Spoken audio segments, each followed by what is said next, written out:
लकड़हारे का money seed. एक छोटे से गांव में सावित्री बाई बोलकर एक औरत रहती है। उसको शिवराम नाम का एक लड़का रहता है। शिवराम के जन्म के कुछ साल बाद उसका पति मर गया था। तब से सावित्री बाई घर के आगे डोसा बनाकर उसको बेचकर मिलने वाले पैसों से अपने बच्चे का पालन पोषण कर रही थी। सावित्री बाई को उसका लड़का पढ़ लिख कर अच्छी तरक्की करके उसको अच्छे से देखेगा करके सोचते हुए जी रही थी, पर उसके आशाओं पर पानी फिर गया था, क्योंकि शिवराम कोई भी काम नहीं करते हुए गांव में फालतू ही घूमते रहता था।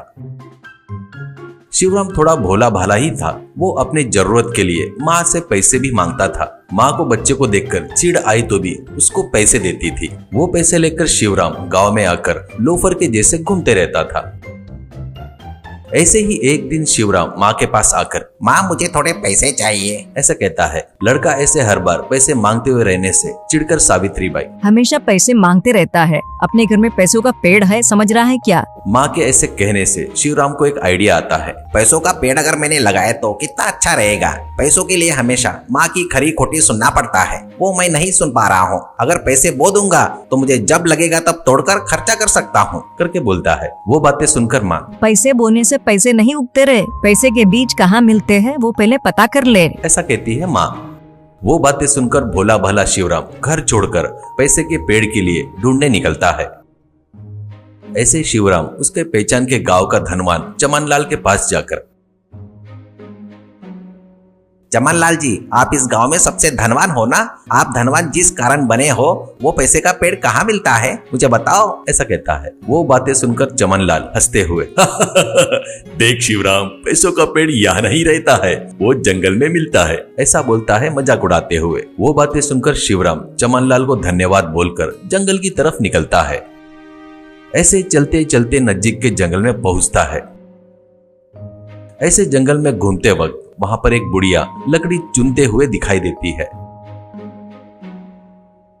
शिवराम उसके पास जाकर, दादी माँ, इस जंगल में पैसे का बीज कहाँ पर मिलता है, करके पूछता है। लकड़ी चुन रही बुढ़िया सिर उठाकर शिवराम को देखकर भोला भाला करके समझ जाती है। बुढ़िया, शाम हो रही है, थोड़े से लकड़ियाँ चुन कर दे, बाद में बताऊंगी, ऐसा बोलती है। वो बातें सुनकर शिवराम खुशी से फटाफट लकड़ियाँ चुनने लगता है। चुने हुए लकड़ियों का बंडल बांधता है। बाद में बुढ़िया की तरफ मुड़कर, दादी आप बताओगे क्या, ऐसा कहता है। तो दादी, देख मैं बूढ़ी हूँ, इस बंडल को उठाकर चल नहीं सकती, थोड़ा घर तक पहुँचा देना बेटा, ऐसा कहती है। शिवराम ठीक है कहकर उस लकड़ी के बंडल को उठाकर बुढ़िया के पीछे जाता है। ऐसे चलते हुए कुछ देर दोनों बुढ़िया के घर तक पहुँच जाते हैं। तब बुढ़िया, बेटा इस लकड़ी के बंडल को गांव में ले जाकर बेचकर पैसे लेकर आ, तब बताऊंगी, ऐसा कहती है। बाद में शिवराम उस बंडल को लेकर गांव में जाकर बेचकर पैसे लाकर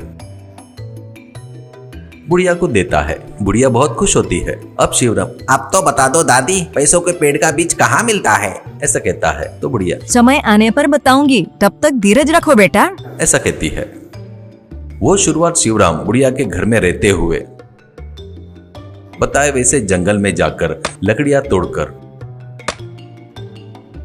उनको गांव में लाकर बेचकर वो पैसे लाकर बुढ़िया को दे रहा था। ऐसे हफ्ते महीने बीत रहे थे,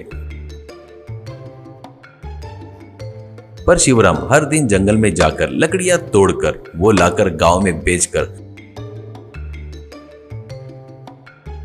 पैसे लाकर बुढ़िया को दे रहा था। एक दिन बुढ़िया एक पैसों की पोटली लाकर शिवराम को देती है। वो देखकर शिवराम को बड़ा आश्चर्य होता है। वो पैसों की पोटली शिवराम के हाथों में रखते हुए, देखा क्या बेटा, मेहनत किए तो पैसे कमा सकते हैं, मेहनत ही पैसों का बीज है। अब तू जाकर मेहनत करके तेरी माँ की सेवा कर, उसको सुख दे बेटा, ऐसा कहती है। तब शिवराम को अपनी गलती समझ में आकर उनको नमस्कार करके घर की तरफ वापस निकलता है पैसों की पोटली के साथ। पैसों की पोटली के साथ आए हुए लड़के को देखकर सावित्री बाई बहुत खुश होती है। बाद में जो हुआ सब पता चलता है उसको। अब शिवराम बहुत मेहनत करके काम करके पैसे कमाते हुए अपनी माँ को खुश रखते हुए अच्छे से देख रहा था।